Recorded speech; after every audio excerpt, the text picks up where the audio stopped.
అందుకే సగ్గుబియ్యం ఎప్పుడైనా కూడా కడిగేటప్పుడు ఏం చేయాలంటే కడిగి వాటర్లో కడిగినాక నానబెట్టాలి. డైరెక్ట్గా నీళ్ళు పోసి నానబెట్టాలి. అట్లా కడిగేసి నానబెడితే అందులో ఉండే పిండి అంతా వెళ్ళిపోతుంది. అప్పుడు మీకు మంచిగా వస్తుంది అన్నమాట. అది మంచిగా అట్లా ఉడికించేసుకోవాలి. 10 minutes ఉడికిస్తే ఉడికిపోతుంది అది.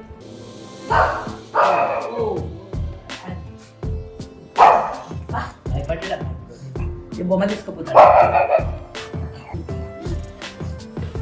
దాయిగా అందరు ఇట్లా బెదిరిస్తూ ఉంటాడు ఇంటికి వచ్చిన వాళ్ళందరూ. అదనమాట మనం బయటికి వెళ్ళకుండా ఎండలో ప్రత్యక్షం అన్నమాట.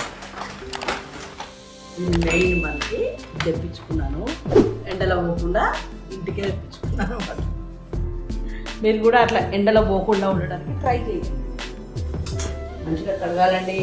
ఇంత మందులు పెట్టి మందిస్తున్నారు మనకి, అంత కెమికల్స్ యూజ్ చేస్తున్నారు కాబట్టి మంచిగా కడిగేసుకొని అండ్ మామిడి పండు తెచ్చినప్పుడు ఒక రోజు ముందే వాటర్లో వేసి పెట్టుకొని అప్పుడు ఫ్రిడ్జ్లో పెట్టుకోండి. అది బెస్ట్. కమ్మటి వాసన వస్తుంది కానీ సప్పకుంటున్నాయి ఎందుకో కొంచెం. ఇది మంచిగా ఇలా ఇలా